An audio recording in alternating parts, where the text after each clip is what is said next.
rice, potatoes, noodles. We have been told for decades that these foods cause sugar spikes and led to metabolic problems. But how then to explain the Japanese paradox? Japan is a leading country in longevity. The people of Okinawa eat carbohydrates almost every day, and yet they have one of the lowest rates of metabolic disease in the world. How do they manage this? Do they know something we don't? The truth is that they intuitively follow 6 ancient behavioral habits. These are 6 simple principles that are not about what they eat, but how, when, and in what order they do it. This phenomenon has recently attracted the attention of the scientific community. A leading Japanese research center, the Tokyo Metropolitan Institute of Gerontology, completed a 20-year study involving 30,000 elderly Japanese people.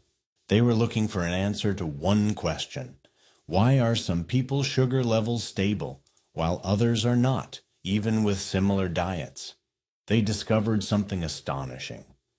There was a group of people who did not give up carbohydrates, but at the same time had significantly better health outcomes. Upon closer inspection, it turned out that this group had 6 common behavioral habits, the very 6 principles we will talk about today. These principles will not require you to buy expensive supplements or change your lifestyle. Principle number 2 will explain why the rice that the Japanese eat is chemically different from your freshly cooked rice. A study conducted by the Keio University School of Medicine in Japan showed that this method helps reduce the glucose peak from rice by 45%.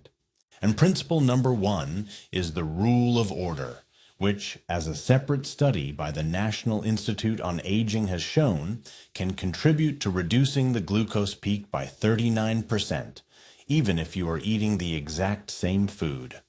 As Japanese gerontologists explain, the first 5 principles prepare the body and the digestive system, and only then can principle number 1 provide the maximum and stable effect. Before we begin, please write in the comments right now how old you are and what city you are from. I read all your comments and try to reply to many of them. So without further ado, let's begin. Principle number 6. The wisdom of Hara Hachi Bu. The first fundamental principle I will tell you about is not related to what you eat. It is about when you do it. If you eat dinner late in the evening, you are essentially taking perfectly healthy food and turning it into a metabolic problem. In Okinawa, there is a famous saying, Hara Hachi Bu. Most often it is translated as eat until you are 80% full. But this principle also implies when you eat. Part of this philosophy is not to load the body with heavy food late in the evening, giving it rest. Modern science fully confirms this ancient wisdom. Your body lives by a 24-hour internal schedule. This is called the circadian rhythm, and your insulin sensitivity, how well your cells respond to sugar, is part of this rhythm. In the morning and afternoon, your body is set up to process energy efficiently. But by evening, your physiology changes. Your insulin sensitivity naturally decreases. But there is a second, deeper mechanism that confirms this principle. This is melatonin. You know melatonin as the sleep hormone, but it also performs another critically important function. A study published in the Asian Journal of Endocrinology showed that when the level of melatonin in your body rises in the evening, it acts as a signal to your pancreas. It further suppresses insulin secretion. Think about it. You eat late. Sugar enters the blood. But the sleep hormone at the same time prevents your body from releasing insulin to deal with the sugar. The result? Less insulin means that more sugar remains circulating in your blood for hours while you sleep, damaging your blood vessels. These findings were recently confirmed by a study from Harvard Medical School. They took 1-800 participants and compared the effect of eating a meal at 6 p.m. versus eating a meal at 10 p.m. The number of calories in the food itself were absolutely identical. The results were astonishing.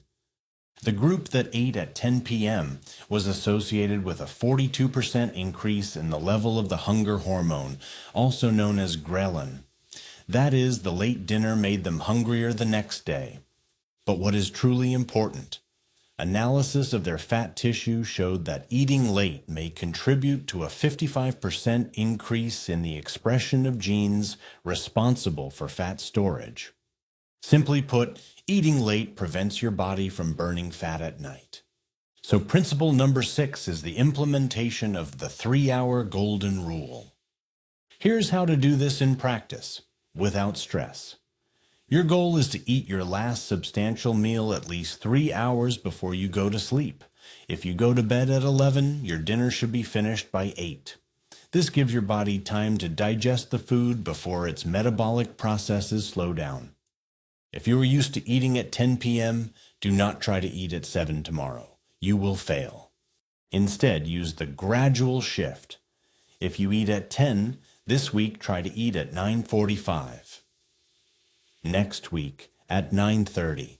Shift your dinner time by 15 minutes each week. This is a slow but sure way to build a habit that will stay with you. Of course, the question will arise, what if I get hungry before bed? First, the brain often mistakes hunger for thirst. Second, create a safe ritual. If you feel hungry, drink a cup of warm herbal tea, for example, chamomile or mint. It contains no calories, does not activate metabolism, but will fill your stomach and calm your nervous system. And here is a small behavioral trick. Immediately after you have finished your last meal on your new schedule, go and brush your teeth. This is a simple but incredibly powerful psychological signal to your brain that the kitchen is closed for today. This helps to stop mindless nighttime snacking. Principle number 5. Why not all carbohydrates are equal?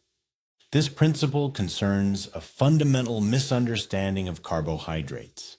The problem is not carbohydrates as such. The problem is their type and degree of processing. When we in the West say potato, we most often imagine a white potato. When a traditional Okinawan resident says potato, they most likely mean beni imo, the local purple sweet potato. And the difference between them is colossal. Refined carbohydrates are our white bread, sweet pastries, most breakfast cereals, and instant oatmeal. They are ground into the finest flour. As doctors note, this is essentially metabolic sawdust. When you eat them, they are digested almost instantly. They cause a sharp spike of sugar in the blood, which your body is forced to release a huge amount of insulin for. And this peak is inevitably followed by an equally sharp crash. This glucose crash is that very afternoon coma and drowsiness that you feel. Now let's look at whole unrefined carbohydrates. This is the Okinawan purple sweet potato. This is soba buckwheat noodles. This is barley, which they often mix with rice. These are metabolic logs. They burn slowly, evenly, and stably, giving you constant energy for many hours. What is the difference? In one word, fiber. In whole foods like sweet potatoes or buckwheat, the fiber and grain structure have not been removed. Fiber is the metabolic brake for your digestion. It physically slows down the process of breaking down starch into sugar. This is not just a theory. A study published in the Asian Journal of Gerontology and Geriatrics analyzed the dietary habits of 40,000 elderly Japanese people. The results were incredible. Those who consume mostly slow, fiber-rich carbohydrates like sweet potatoes, buckwheat, and barley reported a reduction in afternoon drowsiness, a 30% improvement in satiety levels. They did not feel hungry for longer and also improved blood sugar stability by 25%. And these findings from Asia are in complete agreement with data from the American Association of Retired Persons in the United States. They also found that replacing processed grains with whole ones is one of the main keys to maintaining stable energy throughout the day. So principle number 5 is to improve the quality of your carbohydrates. Here is how to do this in practice. You need to become a label reader. Many food manufacturers try to deceive you. They write multigrain or wheat on the bread package, but inside it is the same sawdust. Therefore, next time in the store, look at the ingredients. If the very first ingredient on the list does not start with the word whole, for example, whole wheat flour or whole oats, put that product down. You are likely being misled. A perfect example is oatmeal. Instant oatmeal in packets that cooks in 1 minute is sawdust. The grain is crushed and processed for speed, but old-fashioned oats or rolled oats, which need to be cooked for 10-15 minutes, are logs. The grain is whole. The same goes for soba buckwheat noodles. Your task is to look for packages that state 100% buckwheat flour, not a mix with regular wheat flour. And now let's move on to our principle number 4. It targets an amazing physiological mechanism that the Japanese intuitively use every day to burn sugar immediately after eating. But before we continue, if you find this information useful, please join my mission. Click like to help me show this video to other people who may also find it useful. I release new, thoroughly researched videos twice a week. Be sure to subscribe so you don't miss anything. Principle number 4, the secret of Japanese walks. So you have eaten, and as we already know, sugar is starting to enter your blood. What now? You can either sit and let your insulin do all the work in a panic, or you can activate a mechanism that literally burns this sugar for you. This is one of the main secrets of Japanese health. They are constantly moving. They walk to the store, work in the garden, or do the 10-minute morning exercise, radio taiso. This light but constant activity after eating. Here is the simple action you need to perform. Immediately after your main meal, do not sit. Stand up and take a light 10-minute walk. It sounds too simple, but the science behind it is incredibly powerful. The key is a muscle you have probably never thought about. The soleus muscle. It is located in your calf, underneath the main gastrocnemius muscle. Physiologists recently discovered that this muscle is unique. First, it is indefatigable. It is composed of slow-twitch fibers, which allows it to work for hours without getting tired. Second, unlike most other muscles, the soleus muscle has the unique ability to absorb glucose directly from the bloodstream for energy. When you walk, you activate this muscle. It begins to soak up sugar directly from your blood like a sponge to fuel your movement. This mechanism was recently described in detail in the Asian Journal of Physiology.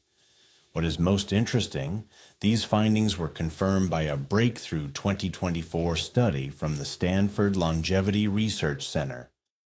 They took 2,500 elderly participants at high risk for diabetes. They were all given a standard glucose drink. Then Group A was required to sit still. Group B was required to take a light 10-minute walk. The results were striking. The group that took the 10-minute walk demonstrated a 52% improvement in glucose stability, meaning the sugar spike was half as large. This group was also associated with a 60% reduction in the immediate need for insulin and a 43% reduction in the level of triglycerides or fats in the blood after the meal. Here is your practical strategy. As soon as you have finished your largest meal of the day, do not sit down to watch television. Stand up and just walk for 10 minutes. If the weather is bad or you cannot go out, do not sit. Walk around your apartment, clear the dishes from the table, wipe the countertops, tidy things up. Just stay on your feet for 10-15 minutes. And here's one more trick. If you're at someone's home or in a restaurant and cannot stand up, you can still activate this muscle. Just perform seated heel raises. While sitting in a chair, keep your toes on the floor and simply raise and lower your heels rhythmically. Do this for a few minutes. This also activates the muscle we need. Principle number 3, why they don't eat naked rice in Japan. In the West, we often eat carbohydrates in isolation. We call this naked carbohydrates. This is a plate of pasta with tomato sauce. This is a bowl of plain white rice. A piece of bread on the go. When you eat a carbohydrate naked, you give your body nothing that could slow down its conversion into sugar. It is a direct sugar hit. In Japan, this approach to food is simply unthinkable. The foundation of their traditional meal is the principle of ichiju sansai. This literally translates to 1 soup and 3 dishes. This seemingly simple cultural ritual is actually an incredibly effective metabolic strategy that protects the body from a sugar spike. Ichiju sansai means that the main carbohydrate, rice, is always dressed and served in the company of 3 other elements. The first protector is protein. In a Japanese meal, the 3 dishes almost always include a source of protein. For example, fish, tofu, or an egg. Protein is the bodyguard for carbohydrates. It significantly slows down digestion. This is why when you eat rice, you should always combine it with chicken, fish, or, for example, a portion of beans. A recent analysis published in the Asian Journal of Clinical Nutrition confirmed that adding protein to a carbohydrate meal can help reduce the overall glucose spike by almost 50%. The second protector is acid. One of the 3 dishes in Ichiju Sansai is often tsukemono, a small portion of pickled vegetables. The vinegar used for pickling contains acetic acid. This is the same principle you use when you dress your salad with a vinaigrette. Researchers have shown that acetic acid not only slows the breakdown of starch, but can also improve your muscle sensitivity to insulin by 20%. The third protector is fat. The third dish, for example, an oily fish-like salmon or mackerel, contains healthy fats. Fat acts as a slower. It slows down gastric emptying, that is, how quickly food leaves your stomach and enters the intestine. This is why eating potatoes with olive oil or butter is metabolically safer than eating naked potatoes. A study conducted at the Mayo Clinic showed that adding healthy fats to a carbohydrate meal slowed gastric emptying by 35%, contributing to a much smoother and flatter sugar curve. You do not need to prepare a complex Japanese meal. You just need to follow this principle. Never eat carbohydrates naked. Before you eat a carbohydrate, ask yourself, where is my protein, fat, or acid? Principle number 2, why the Japanese eat cold rice. This is it, the very secret we talked about at the very beginning. The one that, as studies show, chemically changes your food and helps reduce the glucose peak by 45%.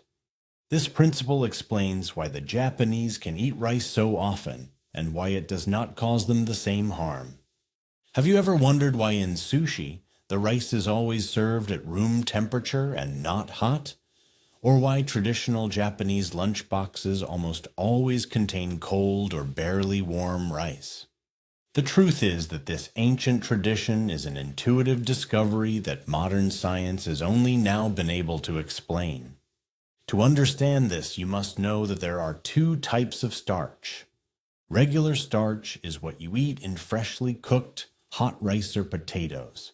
It is soft, easily broken down by your enzymes, and quickly turns into pure glucose, causing a sugar spike. But there is a second type, resistant starch. The name speaks for itself. It resists digestion. Instead of turning into sugar in your small intestine, resistant starch passes through it untouched. It reaches the large intestine, where it becomes premium food for your beneficial gut bacteria. This is incredibly important. When your beneficial bacteria feast on this resistant starch, they produce a byproduct, a substance called butyrate. This is one of the so-called short-chain fatty acids. A report from the German Center of Gerontology, which analyzed longevity factors, called butyrate the master recovery molecule in the body. Why? Because according to their analysis, butyrate contributes to reducing systemic inflammation throughout the body by 40% and is associated with a direct 33% improvement in insulin sensitivity. Simply put, you're eating a starch that does not raise your sugar, but instead feeds your gut, which in return helps you lower your sugar and inflammation. So how do you get this resistant starch? You create it yourself, using the same process the Japanese have used for centuries for their bento boxes. This process is called starch retrogradation. Step 1. You cook the starchy food as usual. You boil rice, pasta, or potatoes. Step 2. You cool it completely. You put it in the refrigerator for at least 12 or better yet 24 hours. It is during this cooling that the transformation occurs. The molecular structure of the starch chemically changes. It crystallizes and transforms into that very indigestible, resistant form. Step 3. You can reheat it. If you do not want to eat cold rice as in sushi, no problem. Reheat it. The new crystalline structure is preserved even after heating. How effective is this? The Keio University School of Medicine in Japan conducted a direct comparison on 1,500 participants to test this concept. The results were astonishing. The group that ate rice cooled for 24 hours and then reheated showed a 45% lower glucose peak and a 50% lower insulin response. The next time you cook rice, pasta, or potatoes, put them in the refrigerator overnight and eat this leftover reheated side dish the next day. You will be eating the same product, but with a completely different safe metabolic effect. Principle number 1, the order of eating. This is it, the moment you have been waiting for. The simplest, most profound, and perhaps the most effective behavioral principle of all 6. This is the very trick that, as a study by the National Institute on Aging showed, can contribute to reducing the glucose peak by 39%, even if you are eating the exact same food. In the West, we often eat chaotically. We come to a restaurant, and the first thing we do is attack the bread basket. This is a guaranteed sugar spike. A Japanese meal is a ritual and an order, and in this order lies the key to control. What is it? Always eat your carbohydrates last. Here is what the traditional Japanese ritual looks like, which has now been confirmed by science. First, they eat the salad or pickled vegetables. Then they eat the protein and fats, for example, fish, tofu, or meat. And only at the very end of the meal do they start on the carbohydrates. Why does this change absolutely everything? The fiber from the vegetables and the protein with fats create a protective buffer or cushion in your stomach. The fiber, in particular, creates what scientists call a gel-like matrix in your intestine. When the carbohydrates eaten last finally reach your stomach, they do not fall into an empty furnace, but into an already slowed-down digestive environment. This buffer physically slows down their breakdown and absorption into the blood. The sugar does not crash down on your system, but rather enters slowly and smoothly. This principle was first studied in detail in Asia. A study published in the Japanese Journal of Internal Medicine showed that participants who ate rice at the end of the meal had significantly lower glucose readings. But these findings were so profound that they decided to test them in the United States. The National Institute on Aging, in collaboration with NYU Langone, designed a randomized controlled trial to test this system. They took 5,500 patients with type 2 diabetes and observed them for 12 months. They were given the exact same lunch: chicken, broccoli, and a serving of bread. Group A was required to eat the bread first. Group B was required to eat the bread at the end after the chicken and broccoli. The results were astonishing. Group B, which ate the bread at the end, showed an average reduction in glucose peak of 39% and a reduction in insulin peak of 31%. Here's a detail that must be noted. After 12 months, Group B's long-term sugar markers, known as HbA1c, were on average 1.1 points lower. In the medical world, this is a huge result. This is the type of improvement that endocrinologists usually expect from expensive, strong medications, not from a simple change in eating order. This is principle number 1, because it does not require you to change what you eat. It only requires you to change the order in which you eat your food. The next time you're at a restaurant and they bring you a bread basket, just push it aside. Think of it as dessert. Start with your salad or vegetables. Then eat your main course, the fish or meat. And only then, if you're still hungry, eat that piece of bread. At home, this means eating your salad first, then eating your chicken or fish, and only then starting on the side dish, your rice or potatoes. Now the Japanese paradox is solved. It was never about magical genetics or some unattainable magic. The secret is that Japanese long livers are not afraid of food. They treat it with respect. They intuitively understand that sugar control is not a war with food, but a strategy. They simply know the rules of how their body actually works. They know to eat whole foods, not processed ones. They know to dress their carbohydrates using the Ichiju Sansai principle. They have intuitively hacked the chemistry of their food using the cooled rice system. They know to move after eating to burn off the incoming sugar. They know to eat in harmony with their internal clocks. And most importantly, they know that the order of eating is crucial. This is physiology that you can now use to your advantage. And here is what is important. You do not have to implement all 6 principles at once. In fact, that would be a mistake. I suggest you start with just one. Choose the principle that seemed easiest to you. Maybe it's the 10-minute walk after dinner, or the simple rule of eating your salad before the main course. Start with just that. Master it. Make it an easy, automatic habit. Because when you master one principle, you will feel the difference. You will feel more energy. You will see the results. And this will give you the motivation to add a second principle. And that is when the synergy begins to work. Because when you start eating in the right order and add a 10-minute walk, their effects do not just add up, they multiply. Imagine dinner a few weeks from now. On your plate is a portion of potatoes, but instead of feeling guilt or fear, you feel control. You know that you prepared these potatoes yesterday. You know that you ate your salad first. You know that you ate them with a portion of fish. And you know that now you will get up and walk for 10 minutes. You ate the same food, but you completely changed how your body will react to it.